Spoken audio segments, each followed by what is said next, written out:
पढ़ाई लिखाई कोई काम नहीं आएगी। उनका एक वीडियो आप खुद देख लेना, पढ़ाई लिखाई से कुछ नहीं होता। हमने बहुत सारे ऐसे देखे हैं, अफसर बने घूम रहे हैं, कुछ नहीं होता। 8 करोड़ आप नाम जाप कीजिए, साक्षात जिस किसी को भी मानते हो, राम कृष्ण, वो साक्षात प्रकट हो जाएंगे आपके सामने। तो क्या आप इसको क्या कहेंगे, पाखंड? कि मतलब नाम जाप से कुछ नहीं, 8 करोड़ आप जाप करेंगे और वो आपके सामने प्रकट हो जाएंगे। इसका जवाब मुझसे सुनिए आप। 8 करोड़ जाप 1.5 से 2 साल में आप आराम से कर लेते हो, ठीक है। जब मैं इस भक्ति में पागल थी तो मैंने कई साल किया, तो पता नहीं कितने करोड़ हो गए होंगे मेरे जाप। कुछ भी नहीं होता है इस चीज़ से, मैं आपको पूरा असलियत बताऊंगी। इस चीज़ से कुछ नहीं होता। आप 8 करोड़ क्या 80 करोड़ कर लो, कोई आपके सामने प्रकट होने वाला नहीं है। ये बहुत ही बड़ा झूठ और मिथ्या है। पहली बात तो मेरी आप ये सुनिए, अगर आपको एक छोटी सी भी गलती मिल रही है ना, तो आप उसको पकड़िए मत, क्योंकि अभी तक इतने सालों से वो करोड़ों लोगों को बदल चुके हैं और अभी तक किसी भी बंदे को उनमें कोई भी गलती नज़र नहीं आई है। अब आप क्या कर रही हैं, उनकी कोई रील कट करके अगर वो सोशल मीडिया पे अपलोड कर रखी है किसी ने किसी तरीके से मोल्ड करके, आप उसको पकड़ रही हैं और उसको पकड़ के आप ये वीडियो बना रही हैं। तो कृपा करके प्लीज़ ऐसी वीडियो बिल्कुल ना बनाएं, क्योंकि आप सिर्फ और सिर्फ एक एजेंडा अपना रही है उनको बदनाम करने का, और कोई आपके पास तथ्य नहीं है, कोई आपके पास सबूत नहीं है। और अगर आपके पास वो रील जो जिसमें महाराज जी ने ऐसा बोला है, तो कृपया करके अपनी वीडियो के साइड में लगाएं। सिर्फ बोल देने से, आप ऐसा बोल रही हैं, इससे कुछ भी नहीं हो जाएगा। आप जो भी कर रही हैं सबूत के साथ करो, मेरा मानना ये है। और आप लोग का क्या मानना है कमेंट में बताओ मुझे। दूसरी उनकी जो ये आइडियोलॉजी है नाम जप वाली, कि आप काम करते वक्त भी नाम जप करो या फिर बिल्कुल खाली बैठे हो तो नाम जप करो। अब इसका जवाब सुनिए। अगर आप काम करते वक्त भी नाम जप कर रहे हो तो आपका उस काम पे फोकस कैसे बनेगा, आप बताइए। किसी भी काम का रिजल्ट जब ही आता है जब आप उसमें 100% देते हो। तो आप काम करते वक्त कर रहे हो तो आप 100% तो उसको दे रहे हो। काम को कहाँ दिया आपने 100%, आप बताइए। दूसरा, फालतू बैठे हो, ये जब आपका कोई काम नहीं है तो नाम जप करो। अब यही सारे इस चीज़ की जवाब है। देखो, अब आप उनका ये कहना है कि आप अच्छा जी, झूठ और मिथ्या है, कुछ भी नहीं होता है। तो सबसे पहले आंटी मेरी बात आप ध्यान से सुनो। आप जिस गेटअप में आप हो, मुझे लगता है किसी सभ्य परिवार से ही आप होंगी। आपका बैकग्राउंड देख के भी बड़ा अच्छा लग रहा है कि आप एक एजुकेटेड और सभ्य परिवार से बिलोंग करती हैं। आप ऐसा तो है नहीं किसी रोड छाप सड़क से कहीं उठ के आ गई हैं और वीडियो बनाना चालू करा। आपने रिसर्च भी करी होगी, हम भी ये भी जानते हैं। लेकिन आप जो बोल रही हैं कि 8 करोड़ नाम जाप से कुछ नहीं होता, भगवान प्रकट हो जाते हैं क्या, तो आंटी मेरी बात आप ध्यान से सुनो। आपकी मदर हैं, आपकी मदर ने बताया होगा बेटा ये आपकी नानी है, बेटा ये आपकी नानी की नानी है। आपने कभी अपनी नानी की नानी को देखा है? आपकी मदर ने बताया था कि ये मेरी नानी है और ये नानी की नानी है। मतलब आपकी मम्मी ने आपको ये बोला कि ये मेरी नानी है। आपने अपनी नानी को नहीं देखा और नानी की नानी को नहीं देखा, लेकिन आपने विश्वास किया ना कि आपकी कोई परनानी होगी, फिर उनकी भी कोई नानी होगी। इस तरीके से पीढ़ी चलती हुई आती है। जैसे कि एग्जाम्पल देखो भाई, मेरे पिताजी हैं, मेरे दादाजी हैं, और मेरे दादाजी के दादाजी को मैंने देखा नहीं है, लेकिन मेरा तो ये बिलीव रहेगा ना कि मेरे दादाजी के दादाजी थे और उनसे ही हमारी पीढ़ी चलती हुई आ रही है। तो आप ऐसे कैसे बोल सकती हैं कि हम नाम जप कर लेंगे जी, सामने प्रकट साक्षात भगवान खड़े हो जाएंगे। अगर कोई विश्वास कर रहा है तो आप डायरेक्टली उनके विश्वास पर चोट मार रही हैं। तो आप प्लीज़ जो भी बोल रही हैं सोशल मीडिया के माध्यम से, आप सोच समझ के बोलें, क्योंकि अगर हमारे पूर्वज हैं तो भगवान भी एग्जिस्ट करते हैं एज अ पॉजिटिव एनर्जी के रूप में। आप लोग मानते हैं इस बात को तो कमेंट सेक्शन में कमेंट करिए। और अब चलता है फिर आंटी आगे क्या बोल रही है, सुनिए। दिमाग को खाली मत रहने दो। और ये जो लोग कमेंट्स करते हैं इस चीज़ में, उनका भी यही तर्क है कि इससे दिमाग में और कुछ सोचने का नहीं बैठता है। जब हम नाम जप करते हैं तो फालतू हमारे दिमाग में विचार। आंटी आपके अकेले के प्रमाणित करने से होगा क्या, पहले तो मुझे ये बताइए। 150 करोड़ की जनता हमारे भारत में है और आसपास आप जितने भी भारत के साइड में देखोगे, कम से कम 40 से 50 मुस्लिम कंट्रीज़ हैं। एक लौता हिंदू राष्ट्र हमारा भारत है, आप उसको भी क्या घोषित करवाना चाह रही हैं? आपकी मैंने काफ़ी सारी वीडियोस देखी, आप मतलब हिंदुओं को टारगेट कर करके वीडियोस बना रही हैं। हम मानते हैं काफ़ी पाखंडी बाबा भी होंगे, काफ़ी चीज़ें गलत भी होंगी, लेकिन आप पॉजिटिव चीज़ें देख क्यों नहीं रही हैं? आप खाली गिलास देख रही हैं कि गिलास खाली है, लेकिन आपने ये नहीं देखा कि आधा गिलास भरा हुआ है। अगर आप पॉजिटिव सोचोगे तो पॉजिटिव चीज़ें भी निकलेंगी ना, लेकिन आप हमेशा नेगेटिव ही बोल रही हैं। मैंने आपकी इतनी वीडियोस देख ली, आपके खिलाफ कोई वीडियोस नहीं बना रहा है या आपकी बातों का कोई ऑब्जेक्शन नहीं कर रहा है, तो इसका मतलब ये नहीं है कि आप बैक टू बैक वीडियोस लाती आएंगी, लेती जाएंगी, लेती जाएंगी, लेती जाएंगी। अभी आपने निधिवन की बनाई थी, फिर आप प्रेमानंद जी महाराज की एक और नई लेटेस्ट वीडियो ले आई। आप क्या चाहती हैं? अगर आपने फेमस होना है सोशल मीडिया पे, तो किसी और माध्यम से भी तो हो सकती हैं।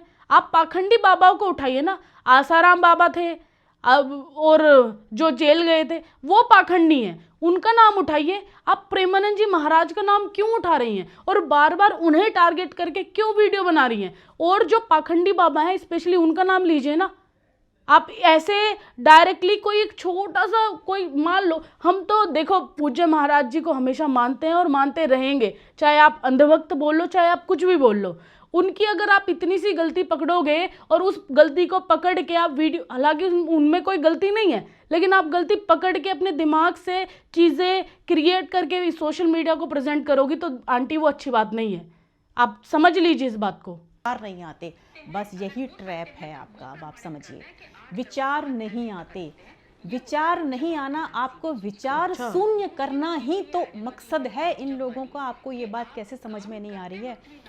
कोई भी चीज़ का आविष्कार हुआ हो, कोई भी नई टेक्नोलॉजी आई हो, वो आपके विचार से आती है। जब आप सोचने का मौका ही नहीं दे रहे हो अपने मस्तिष्क को, कि आपको कोई आइडिया ही नहीं आएंगे। जितनी भी आपकी रचनात्मकता है, जितनी भी आपकी वैज्ञानिकता है, जितनी भी आपकी सोचने की सृजनात्मकता है, वो सब खत्म हो जाती है, क्योंकि आप दिमाग को सोचने का समय ही नहीं दे रहे हो। आप तो सारा दिन जैसे ही आप कुछ हुआ, अब बस अब नाम जप कर लो, तो आपके विचार क्या हो गया? शून्य हो गया। और इस दुनिया में जितने भी आविष्कार हुए हैं वो विचार की उत्पत्ति पर हुए हैं। जब आप अपने आप को विचारों में ही नहीं लेके आओगे, तो क्या क्या नए नए आविष्कार करोगे? ये जो सभ्य समाज का निर्माण हुआ है, क्या वो राधे राधे से हुआ है या नए नए आविष्कार से हुआ है? और जितने भी सुख सुविधाएं आप भोग रहे हो, वो किसके बल पर हुई हैं? तो अब क्या हो रहा है कि जो जितनी भी विदेशी ताकतें हैं ना, उन्होंने कहा कि भाई इस देश की कमजोरी क्या है? सबने कहा इस देश की कमजोरी धर्म है, लोग धर्म में पागल हैं। बोले पागल हैं, और पागल कर दो इनको।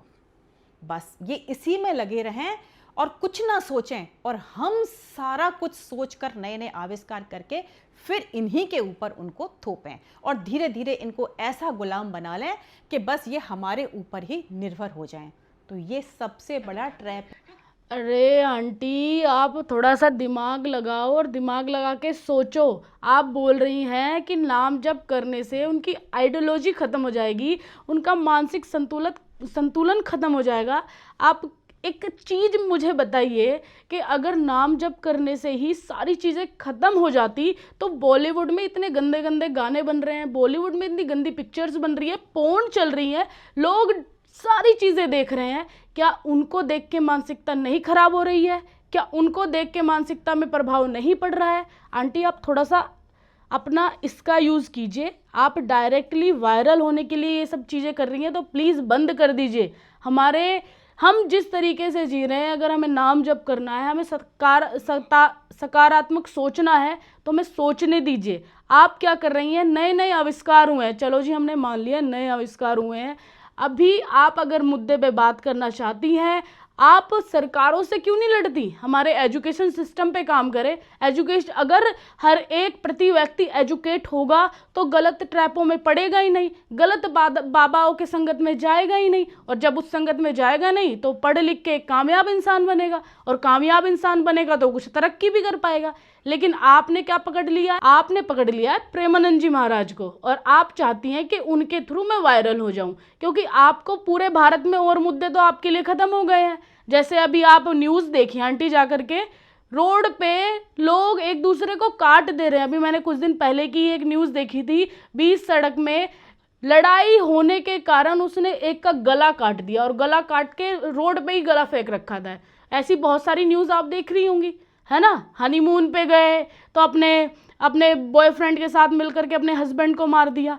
वे कैसी मानसिकता वाले लोग होंगे आंटी, आप कैसी बात कर रहे हैं। मतलब कुछ लोग अच्छे रास्ते पर जाना भी चाह रहे होंगे तो आप उनको वहाँ से दूर भगा देंगी।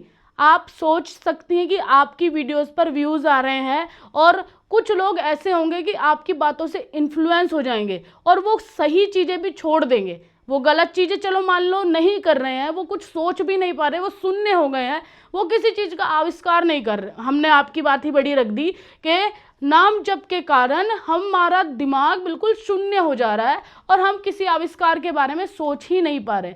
तो आंटी बात नाम जप की तो बिल्कुल है ही नहीं, उस बात को तो बिल्कुल अलग कर दो। असली बात है हमारा एजुकेशन सिस्टम। जब हमारा एजुकेशन सिस्टम सही होगा, हम अच्छी पढ़ाई लिखाई करके एक अच्छे काबिल, मान लो हमें डॉक्टर ही बनना है, अगर हम पढ़ाई लिखाई ही नहीं करेंगे तो हम सर्जरीज कैसे कर पाएंगे? आप ही बताइए मुझे, हम सर्जरीज कैसे करेंगे अगर हम पढ़े लिखे हुए नहीं होंगे? तो हमारे एजुकेशन सिस्टम को सही करने के लिए मुद्दा उठना चाहिए, ना कि आप गलत चीज़ों को उठा करके गलत आगे बढ़ने की कोशिश कर रही हैं। आप बॉलीवुड पे मुद्दा उठाइए ना। बॉलीवुड इतनी वल्गर चीज़ें हमारे सामने परोस रहा है। हम आजकल मोबाइल का ट्रेंड चल रहा है, हर एक छोटे बच्चे के पास मोबाइल है, तो बॉलीवुड की चीज़ें देख देख के वो सीख क्या रहा होगा? अगर आपने मुद्दा उठाना है तो इन चीज़ों पे उठाइए, इनको सुधारिए। आप बाबाओं को लेके कहाँ घूम रही हैं? गलत बाबाओं का नाम लीजिए ना। आप जो लोग चीज़ें सही करने की भी कोशिश कर रहे हैं, उनकी छोटी सी गलती पकड़ोगी तो चीज़ें इस तरीके से नहीं चलेगी आंटी। तो आप प्लीज़ अपने दिमाग को समझाइए और अपने दिमाग से बोलिए कि मुद्दा चेंज करें, इस मुद्दे पे बात ना करें।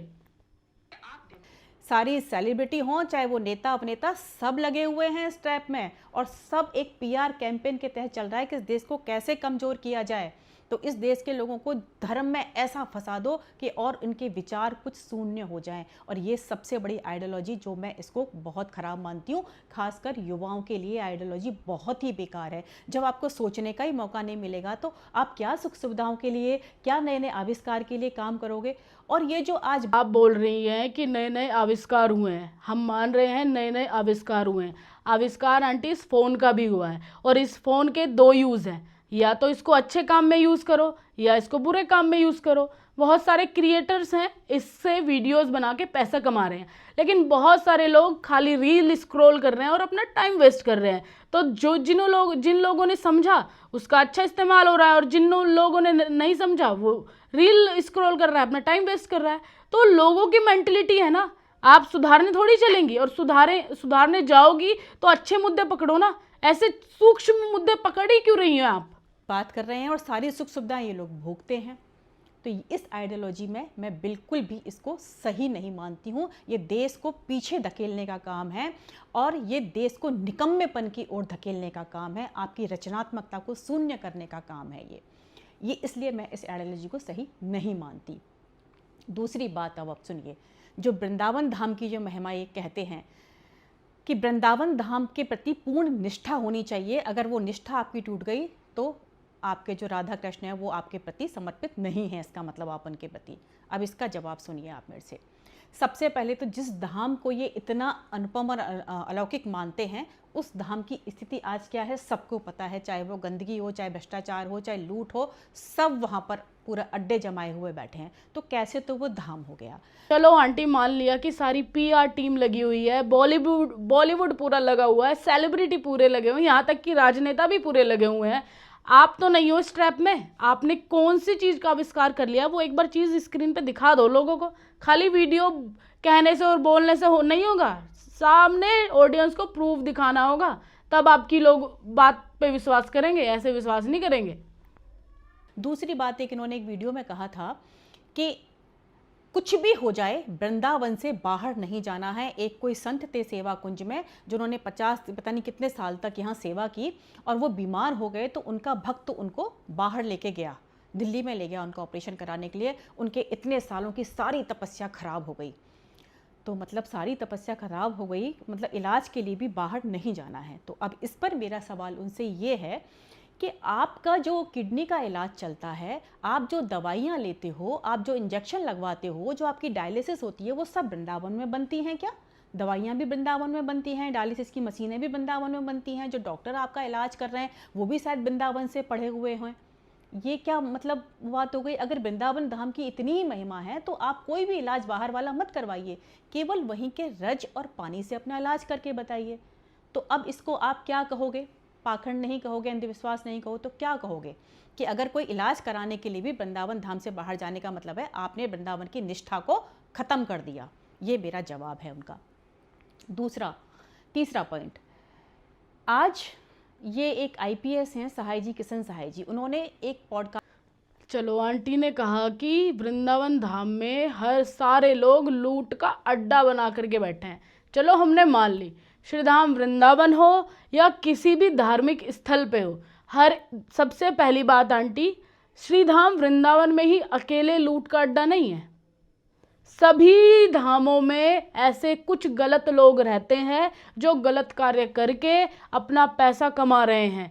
तो उन सब के लिए श्रीधाम वृंदावन को अकेले मत घसीटो, सारे धामों में ऐसी चीज़ें चल रही हैं। तो आप पर्टिकुलरली एक धाम को बदनाम करने की कोशिश कर रही हैं, और अच्छी और बुरी दोनों चीज़ें होती हैं। अगर श्रीधाम वृंदावन में बुराई गलत लोगों के कारण हो रही है तो अच्छाई अच्छे लोगों के कारण भी है। और श्रीधाम वृंदावन में जो पुरानी लीलाएं हुई हैं वो तो साक्षात रहेंगी ही रहेंगी, और वो उस रास लीला का भोग अच्छे लोग ले भी रहे हैं। आप जैसे लोग उस चीज़ को समझ ही नहीं पाओगे, उस लीलाओं का अनुभव कर ही नहीं पाओगे। आप लोग को वहाँ सिर्फ क्या दिखेगा कि वहाँ गंदगी हो रही है, धक्के मुक्के लग रहे हैं, लोग मर जा रहे हैं, लोग नालों में जाके गिर जा रहे हैं। मतलब आप लोग अगर कहीं भी धार्मिक स्थल पर जाओगे तो सिर्फ और सिर्फ आपको वहाँ पर गंदगी नज़र आएगी, क्योंकि आप अपने दिमाग में वो गंदगी लेकर ही जाते हो, आपको दिखती ही गंदगी है। लेकिन जो बिल्कुल शांत स्वभाव से अच्छे मन से श्रीधाम वृंदावन या किसी भी धार्मिक स्थान पे जाएगा तो उसको अवश्य ही परमात्मा के दर्शन अवश्य होते हैं। और आपको पता है कि परमात्मा हमारे दिल में है। अगर आपका दिल साफ है तो उसी नज़रिए से आप लोग दुनिया को देखते हो। जैसे आप काला चश्मा लगा लेते हो तो काली दुनिया दिखती है, नीला लगा लेते हो नीली दिखती है, पीला लगा लेते हो पीली दिखती है। ऐसे ही हमारा मन है, अगर मन हमारा साफ है और मन हमारा शांत है तो दुनिया भी हमें वैसी ही दिखेगी। और अगर मन हमारा गंदा है तो हमें हर जगह गंदगी के अलावा कुछ नहीं दिखेगा आंटी, समझे? लास्ट में सिर्फ इतना बोला था कि वो भी अंधविश्वासी हैं, तो पूरा सोशल मीडिया उनके खिलाफ हो गया और उनको पता नहीं क्या क्या कहने लग गया कि इतना अपमान कैसे किया। अब आप इनकी बात सुनिए, इसका जवाब ये है, इन्होंने एक बार किसी देवी उपासक का इतना अपमान किया था, मेरे दिमाग से उसी दिन इनके प्रति जो है ना अरुचि हो गई, और मैंने उसी दिन ये समझ लिया कि इनकी आध्यात्मिक ऊंचाई को ये भी पहुँचे ही नहीं है, ये सिर्फ रट्टू हैं और कुछ भी नहीं है। क्यों? क्योंकि देखिए, जो भगवान को नहीं मानता है ना, वो तो सबके बारे में यही बोलेगा कि ये भी नहीं है, बेकार है, ये भी नहीं है, ये भी, वो सबके बारे में बोल सकता है। लेकिन आप जिस फील्ड में हो, आध्यात्मिक फील्ड में, आप अपने इष्ट को बड़ा बताने के लिए किसी दूसरे के इष्ट का अपमान कैसे कर सकते हो?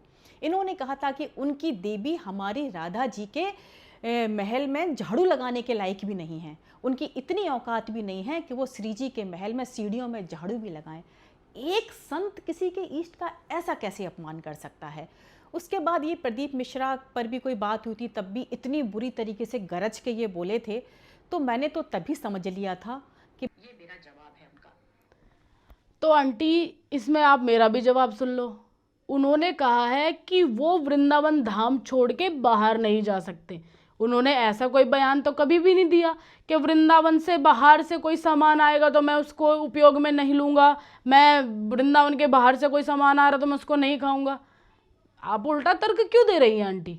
है आप जो बात तथ्य और बिल्कुल जो परफेक्ट बात है, तथ्यों पे बात करो आंटी। बार बार आप उन्हीं चीज़ों को टारगेट करके सीधा प्रेमानंद जी महाराज को टारगेट कर रही हैं, तो इससे आप महान तो बन नहीं जाएंगी, लेकिन सोशल मीडिया पे आप वायरल हो जाएंगी, और आप चाहती यही हैं।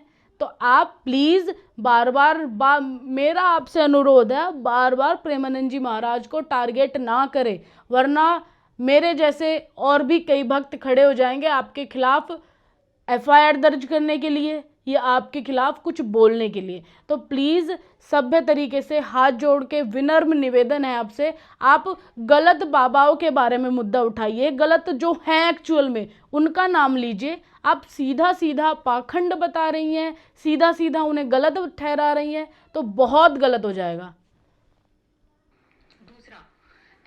भाई इनका आध्यात्मिक स्तर अभी वहाँ तक नहीं पहुँचा है, क्योंकि एक संत की ये भाषा हो ही नहीं सकती। उसका जवाब देने का तरीका बहुत ही अलग तरीके का होता है और उसके लिए सब बराबर होते हैं, वो ऐसा कभी नहीं कर सकता है। तो अब अपमान आपने उनका इतना किया तब कोई बात नहीं थी, अगर आपको किसी ने एक पाखंडी बोल दिया तो ये बहुत बड़ा अपमान हो गया। दूसरी बात ये है कि आप सबसे कहती हूँ कि किसी का भी पक्ष या विपक्ष लेना है ना आपको, तो आप तर्कों से लीजिए। ये गाली देना माँ बहन की दी, ये क्या है आप लोगों का भाई? आपकी मतलब आप तो भक्ति पर कलंक हो गए। फिर आपकी जो नाम जप कर रहे हो उसमें कोई ताकत नहीं है, आपको शालीनता नहीं सिखा सकी। नाम जप गालियां देके बात करते हो माँ बहन की, तो बेकार है आपका ऐसा नाम जप में, इसका मतलब कोई शक्ति नहीं है। वृंदावन धाम की जो ये महिमा कहते हैं ना कि वृंदावन धाम का मतलब होता है कि आप खुद वहाँ पर नंगे पैर चलो, कोई गाड़ी का प्रयोग मत करो। अगर धाम की महिमा समझते हो तो आप तो खुद भी झाड़ू भी लगाएं। तो आंटी मेरी आपसे हाथ जोड़ के रिक्वेस्ट है, प्रूफ के साथ बोलिए। आपने सिर्फ बोल दिया है, आप साइड में वीडियोस लगाइए कि कहाँ बोला है। आप वो कटिंग वीडियो का यूज़ करके वीडियो बना रही हैं, उससे आगे भी महाराज जी ने 4 वर्ड बोले हैं, आप उन पे ध्यान दे ही नहीं रही हैं। तो प्लीज़ साइड में वीडियो लगाइए विद प्रूफ के साथ। गाड़ी से चलते हो, जूते पहनते हो, फिर किसी ने पूछा कि जूते क्यों पहनते हो तो बताया गया कि इन्फेक्शन हो जाता है। अरे पावन रज है, उससे इन्फेक्शन कैसे हो जाएगा? तो ऐसी एक नहीं तमाम चीज़ें हैं। सन्यासी क्या होता है? सन्यास का धर्म ही एक अलग होता है। जो सन्यासी बन गया ना, उसको लाइट कैमरा एक्शन से कोई मतलब नहीं होता है। यहाँ पर सारा लाइट कैमरा एक्शन का ही काम होता है। चलो आंटी, आपका हम कहना मान लेते हैं कि इनका लाइट कैमरा एक्शन पे ही सारा काम होता है। क्या आजकल सोशल मीडिया का ज़माना नहीं है? अगर सोशल मीडिया के थ्रू घर बैठ के महाराज जी की वीडियो देख के 4 आदमी सुधर जा रहे हैं, तो क्या आपको आपके दिल पे चैन नहीं पड़ रहा है? आप क्या चाहती है, श्रीधाम वृंदावन में ही इतनी भीड़ इकट्ठी हो जाए, करोड़ों की भीड़ हो जाए और वहाँ धक्का मुक्की होकर 10-5 मर जाएं, तब आपको आपके दिल पे सुकून आएगा?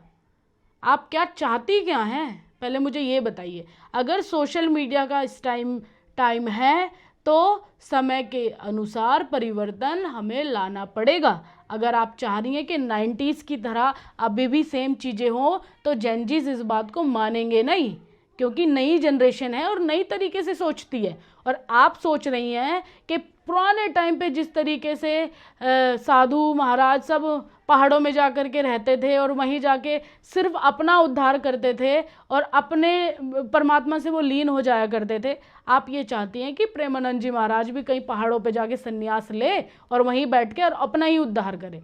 अब अगर उनके वचनों से एक कोई हमारे पर्सनल परिचित हैं, वो डेली ड्रिंकिंग किया करते थे, डेली, और उनसे हमारी बात हुई है और वो बोल रहे थे कि जब से उन्होंने प्रेमानंद जी महाराज को सुनना चालू किया है, उनकी ड्रिंकिंग भी छूट गई है और वो अपने घर में अब सुख शांति से रह रहे हैं। तो आपके दिल पर ठंडक नहीं पड़ रही है कि आप बोल रही हैं लाइट कैमरा एक्शन। जी, जिन लाइट कैमरा एक्शन से किसी का भला हो जा रहा है, तो आपको क्या नुकसान है आंटी? सन्यासी देखना है तो आप देखिएगा देवरा बाबा को। वो कहाँ बैठते थे? मचान पे बैठते थे। एक झाड़ फन्नूस की मचान थी, उनके पास न कोई आश्रम, न कोई गाड़ी, न कोई लाइट कैंप, कुछ कोई सुविधा ही नहीं थी। सिर्फ मचान पे खुले में वो ऐसे बैठते थे और वहीं करते थे। ये तो होता है सन्यास धर्म। या तो फिर अपने आप को आप सन्यासी मत कहो, आप कहो कि ठीक है मैं एक आध्यात्मिक गुरु हूँ। सन्यासी का तमगा फिर नहीं पहनना चाहिए, क्योंकि सन्यासी की अपनी एक अलग चीज़ें होती हैं। अच्छा जी, देवरा बाबा मचान पे बैठा करते थे, हाँ जी, मान लिया हमने। तो देवरा बाबा जब आए हैं इस संसार में, तो आंटी वो कब की बात है? कब की बात है? वो जब 90s में हमारे फादर, उनके ग्रैंडफादर, मतलब हमारे दादाजी के टाइम के बाबा हैं, और वो अब इस संसार में नहीं हैं, वो इस संसार से परलोक सिधार चुके हैं। तो आप उनकी बात इस टाइम पे, इस युग में करेंगी तो आंटी नहीं चलेगा। इस युग में जो टाइम है, ये युग है वो बिल्कुल अलग हो चुका है। यहाँ पे लाइट कैमरा एक्शन का ही युग है और उसी के अकॉर्डिंग लोगों को समझाया जाएगा। तो आप उस युग की बातें इस युग में करके दोनों को बड़ा कंफ्यूज कर दे रही हैं। तो आप पहले खुद बिल्कुल माइंड से प्रिपेयर हो जाइए कि मुझे उस युग की बात करनी है कि इस युग की बात करनी है। अगर आपको बैलेंस चीज़ें करनी है तो दोनों को बैलेंस लेकर के चलना पड़ेगा। आप बात उठा रही हैं देवरा बाबा की, जो इस संसार में है ही नहीं है अभी, और किस टाइम की बात है, 90s की बात है। लेकिन अब आप बात कर रही हैं प्रेमानंद जी महाराज की, जो इसी युग के बाबा हैं। तो आप दोनों को कंपैरिजन नहीं कर सकती, दोनों की चीज़ें बिल्कुल अलग अलग हैं। ओके, ऐसी एक नहीं, मैं तमाम आपको चीज़ें बता सकती हूँ जो उनकी विरोधाभासी होती हैं। ब्रह्मचर्य पर उन्होंने क्या कहा था? ब्रह्मचर्य पर उन्होंने कहा था कि यहाँ पर धरती पर रहकर ब्रह्मचर्य का पालन करोगे तो आपको स्वर्ग में अप्सराएं मिलेंगी। आंटी बिल्कुल भी गलत बात नहीं, फिर आप गलत जा रही हैं, फिर से हाथ जोड़ रहे हैं आपके सामने। ऐसी गलत बात नहीं करने का। अप्सरा की बात है, पहले आंटी की बात ध्यान से सुनो, फिर हम बाद में आते हैं आंटी को लेकर के। अब आप एक बात बताइए, उन स्वर्ग में अप्सराओं को ही भोगना है तो यहाँ धरती की अप्सराएं क्या बुरी हैं? अब ये कोई विचारों का बैठता है तालमेल? अच्छा, अप्सरा, तो आंटी फिर से आप रील वाली वीडियो देख करके आ गई हैं। अभी आप मेरा ये प्रूफ देखो, महाराज जी ने अप्सराओं के लिए बोला क्या था, और ये आंटी किस तरीके से उस बात को मोल्ड कर रही हैं। ये ओरिजिनल वीडियो है।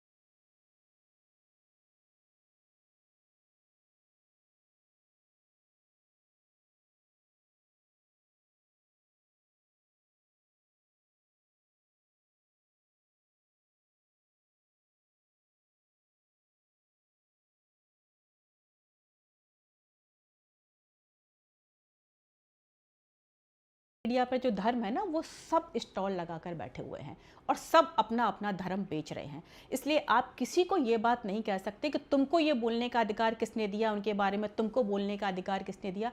अरे मैं कहती हूँ, उनको बोलने का अधिकार किसने दिया? जब वो ये सारी बातें बता रहे हैं कि ऐसे करो ना, तो उनको किसने दिया?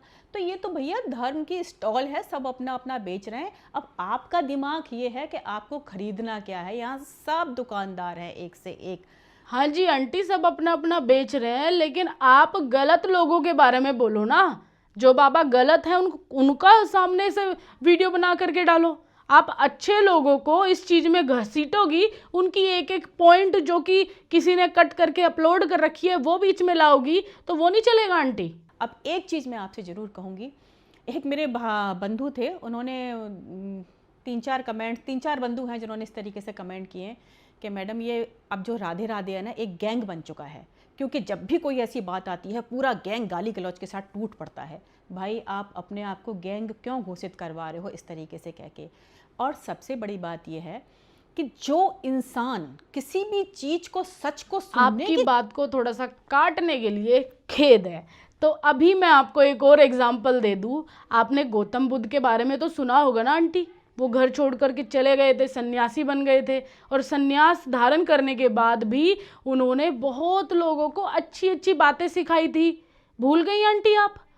गौतम बुद्ध भी तो सन्यासी थे, ऐसे ही हमारे महाराज जी भी सन्यासी हैं और सन्यास लेकर के लोगों को अच्छी अच्छी चीज़ें सिखा रहे हैं। तो आपको दिक्कत कहाँ जा रही है?